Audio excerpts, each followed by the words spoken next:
Hello people, welcome back to our channel. మన ఛానల్ని subscribe చేయండి, లైక్ చేయడం మర్చిపోకండి. ఈరోజు టాపిక్లోకి వెళ్ళిపోదాం. ఇంకా మంగళ వాయిద్యాల మధ్య వంశీని కళ్యాణ మండపంలోనికి తీసుకువెళ్లారు.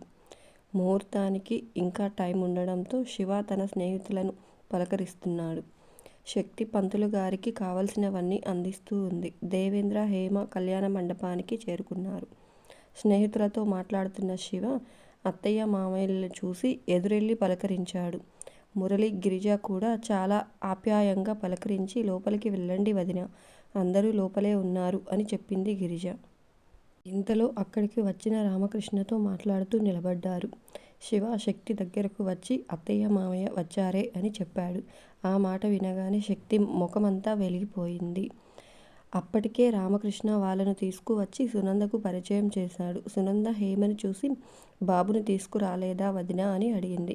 లేదు వదినా, వాడు నిద్రకి ఉండలేడు, ముహూర్తానికి సమయం వరకు ఉండలేడు, అందుకే తీసుకురాలేదు అని చెప్పింది హేమ. ఇంతలో శక్తిని చూసిన హేమ మనసు సంతోషంతో నిండిపోయింది. పేరుకు తగ్గట్లే శక్తిలాగే ఉండే కూతురు ఈరోజు లక్ష్మీదేవి అవతారం ఎత్తినట్లుగా ఉంది. ఆ చీర, ఆ నగలతో లక్ష్మీదేవి నడిచి వస్తున్నట్లే ఉంది. అమ్మా అంటూ ప్రేమగా కౌగిలించుకుంది శక్తి. హేమ కూతురి తల మీద చెయ్యి వేసి నెమిరి, చీర నలిగిపోయింది చూడు, అప్పుడే కొంచెం నలిగింది కూడా అంటూ శక్తి చీరను సరిచేసింది హేమ. పర్వాలేదులే అమ్మా అని అంది శక్తి.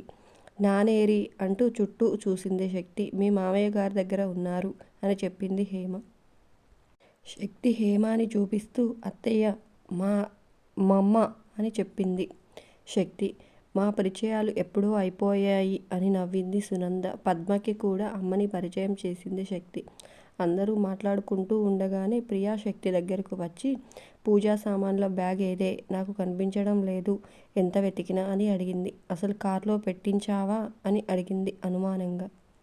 శక్తి ఏదో గుర్తుకు చేసుకున్నట్లుగా ఒక్క నిమిషం ఆలోచించి, పెట్టానే, నాకు బాగా గుర్తుంది, ఉంగరాలు తీయడానికి అమ్మమ్మ కొత్తది వెండి బిందె తీసుకున్నారు కదా, అది కూడా పెట్టాను, వాటి పక్కనే ఇవి ఉంచాయి చూడు అని చెప్పింది శక్తి. అబ్బా, చూసి చూసి నాకు విసుగు వచ్చిందే, నువ్వురా, ఏంటి ఇక్కడ ఆంటీలతో చేరి ఇక్కడే సెటిల్ అయ్యావు అని అంది ప్రియ.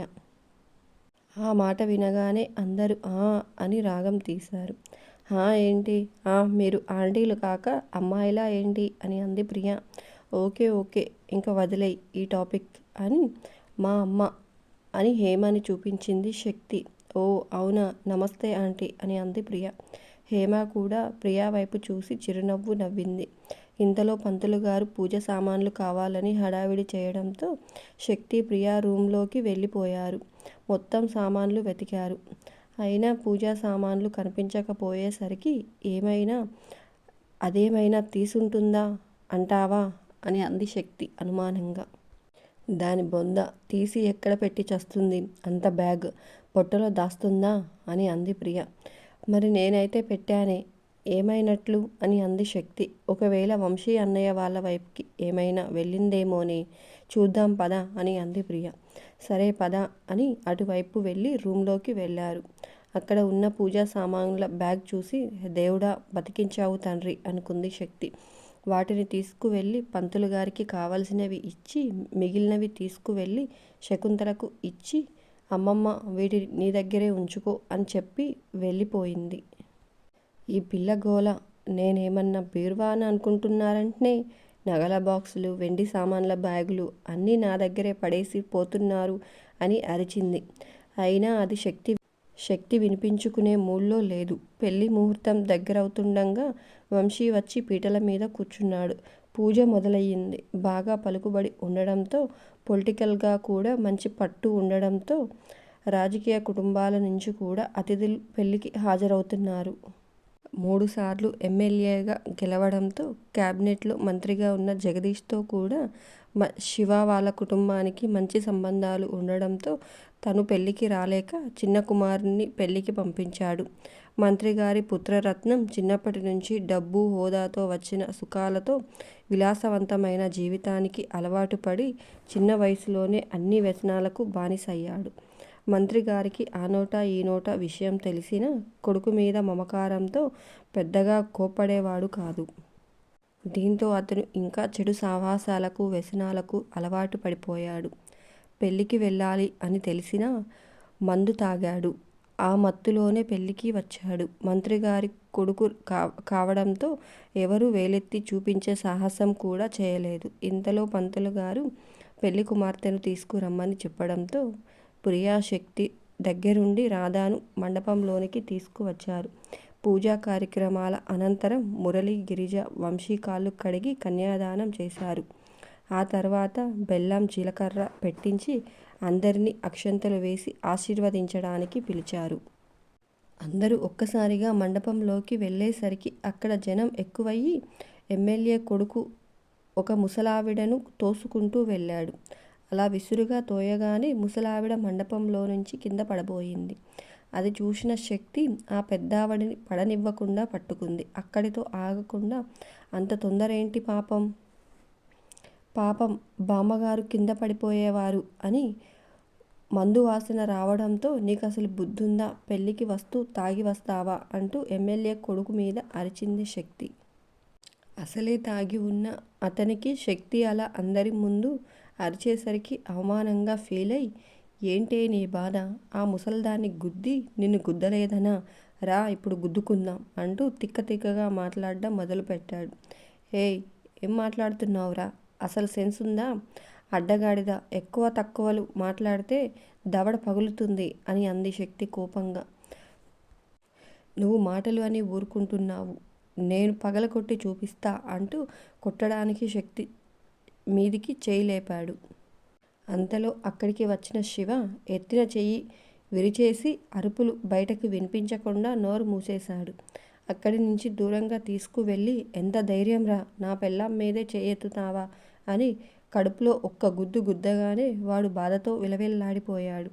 అంత బాధలో కూడా వాడి పొగరు తగ్గలేదు. నన్నే కొడతావా, నేనెవరో తెలుసా, నేను తలుచుకుంటే అంటూ ఏదో అంటూ ఉండగానే, నువ్వెవరో ఏంటో నాకు తెలియదురా, నువ్వు తలుచుకుంటే ఏం చేస్తావో కూడా నాకు తెలీదు.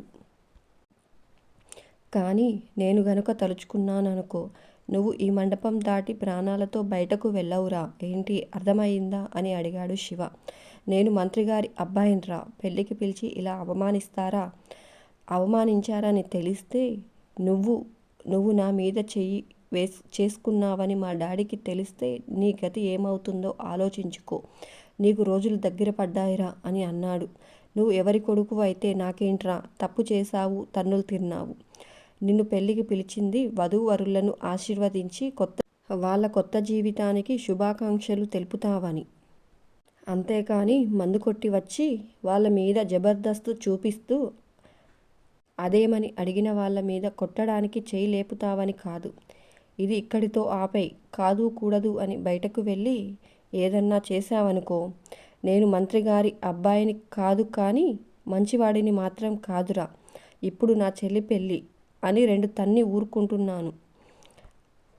అదే గనుక నేను వేరే మూడ్లో ఉండి ఉంటే నిన్ను ఇక్కడే చంపి పాతేసేవాణ్ణి అని అన్నాడు శివ. బయట వాళ్ళతో వచ్చిన వాళ్ళకి వాడిని అప్పజెప్పి వాడిని జాగ్రత్తగా తీసుకువెళ్ళండి అని చెప్పాడు శివ. అంతే. ఈ వీడియో నచ్చిందా? నచ్చితే మన ఛానల్ని సబ్స్క్రైబ్ చేయండి, లైక్ చేయండి, కామెంట్ చేయడం మర్చిపోకండి. ఉంటాను, మరొక టాపిక్తో మీ ముందుకు వస్తాను. Bye bye. మన ఈ సిరీస్ని మీరందరూ ఆదరిస్తున్నందుకు చాలా థ్యాంక్స్ అండి. అయితే ఒక చిన్న విన్నపం ఏంటంటే, సిరీస్ చాలా చిన్నగా ఉంటుంది రోజు రోజుకి అని చెప్పేసి అంటున్నారు.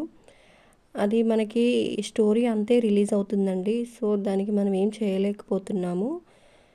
ఇంకా ఫ్యూచర్లో ఏమన్నా పెద్దగా పెడితే నేను తప్పకుండా మీ అందరికీ మళ్ళీ వాళ్ళు ఎంతైతే పెడతారో అంతే మీ ముందుకు తీసుకువస్తాను. అంతే ఈ వీడియో. Bye bye.